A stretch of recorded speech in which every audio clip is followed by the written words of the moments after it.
તાલુકા પંચાયતની જે તમામ ગ્રામ પંચાયતો છે તેમાં વિકાસની જરૂર છે। વિકાસની રાહ જોઈને બેઠેલી આ પંચાયતોમાં જિલ્લા આયોજન કચેરી દ્વારા ક્યાંક ને ક્યાંક અન્યાય કરતા જિલ્લા કક્ષાએ ગાંધીનગર ખાતે પીજી પોર્ટલમાં રજૂઆત કરવામાં આવી હતી અને રજૂઆતના અંતે હવે આજે જિલ્લા આયોજન કચેરી દ્વારા જે ગ્રાન્ટ ફાળવવા માટે હુકમ કરવામાં આવ્યો હતો તેમાં તમામ જે ગ્રામ પંચાયતો છે તેને સરખા ભાગે આ ગ્રાન્ટ આપવામાં આવે તેવી ફરિયાદના આધારે હવે તાલુકા વિકાસ અધિકારી તપાસ કરશે, જેની આજે વાત કરવી છે। ક્રાઇમ આવાજ ન્યૂઝમાં તમારું સ્વાગત છે અને હું છું તમારી સાથે તમારો નાનજી ઠાકોર। આમ તો રાધનપુરની તમામ જે ગ્રામ પંચાયતો છે એ ગ્રામ પંચાયતોને વિકાસની જરૂર છે। અનેકવાર તાલુકા વિકાસ અધિકારીને પત્ર લખે છે તો અનેકવાર જિલ્લા કક્ષાએ પણ આ પંચાયતોના પત્ર પહોંચ્યા છે અને કહેવામાં આવ્યું છે કે અમારી પંચાયતમાં રોડ રસ્તાઓ નથી, ગટરની સુવિધા નથી, પાણીની સુવિધા નથી, એટલે ગ્રાન્ટ આપવામાં આવે।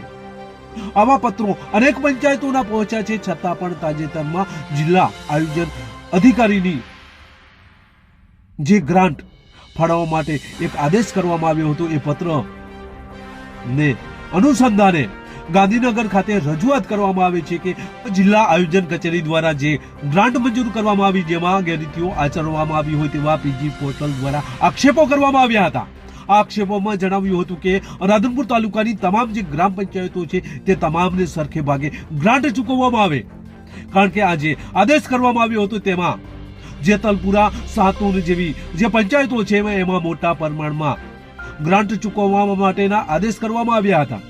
આ પત્રમાં કેટલીક ગ્રામ પંચાયતો રાખી દેવામાં આવી હતી, બાકાત રાખવામાં આવી હતી અને જેને લઈને સરખા ભાગે આ ગ્રાન્ટનું વેચાણ થાય, તમામ પંચાયતોને વિકાસની જરૂર છે એટલે તમામ પંચાયતોને વિકાસ થાય તે રીતે ગ્રાન્ટ ચૂકવવામાં આવે તેવી પીજી પોર્ટલ દ્વારા ફરિયાદ કરવામાં આવી હતી અને આ ફરિયાદના અંતે હવે તપાસ જિલ્લા કક્ષાએ ગયા પછી હવે તાલુકા વિકાસ અધિકારી રાધનપુરને આ તપાસ સોંપવામાં આવી છે અને કહેવામાં આવ્યું છે કે આવી પીજી પોર્ટલમાં ફરિયાદ આવી છે, જિલ્લા આયોજન કચેરી દ્વારા જે ગ્રાન્ટ ચૂકવવામાં આવી તેમાં ગેરરીતિઓ થવા પામી હોય તો તેની તપાસ કરવામાં આવે। તાલુકા વિકાસ અધિકારીને આ તપાસ સોંપવા માટેના આદેશ આપવામાં આવ્યા છે અને પત્ર લખવામાં આવ્યો છે તાલુકા વિકાસ અધિકારીને અને કહેવામાં આવ્યું છે કે તમારા વિસ્તારની જે તમામ પંચાયતો છે એ પંચાયતોમાં જે જિલ્લા આયોજન કચેરી દ્વારા ગ્રાન્ટ ફાળવવા માટેનો એ આદેશ કરવામાં આવ્યો હતો તેમાં ગેરરીતિઓ છે કે નહીં એ બાબતના તપાસ કરી અહેવાલ મોકલી આપવામાં આવું આ પત્રમાં લખવામાં આવ્યું છે। હવે જોઈએ તાલુકા વિકાસ અધિકારી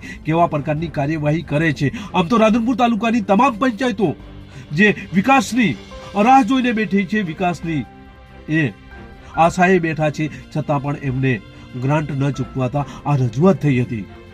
આમ તો તાલુકા વિકાસ અધિકારી પણ નિષ્ઠાવાન, પ્રમાણિત, ઈમાનદાર ઓફિસર છે। હવે તપાસ શું કરે છે એ તો આવનાર સમય બતાવશે, પરંતુ સત્ય સાથે ચાલે તો તમામ ગ્રામ પંચાયતોને સરખા ભાગે આ ગ્રાન્ટ ચૂકવાય એવી રજૂઆતને લઈને તપાસ કરે તેવી માંગણી એ પત્રમાં જોવા મળી હતી। હવે જોઈએ આ તાલુકા વિકાસ અધિકારી કેવા પ્રકારની કાર્યવાહી કરે છે। હાલ તો તમામ ગ્રામ પંચાયતો વિકાસની રાહ જોઈને બેઠી છે। બસ એ જો તમે અમારી ચેનલમાં નવા છો અને આવા જ લેટેસ્ટ ન્યૂઝ જોવા માંગો છો તો અમારી ચેનલને અત્યારે જ સબસ્ક્રાઇબ કરો, જેથી આવનાર લેટેસ્ટ ન્યૂઝ તમારા સુધી પહોંચી શકે। નમસ્કાર।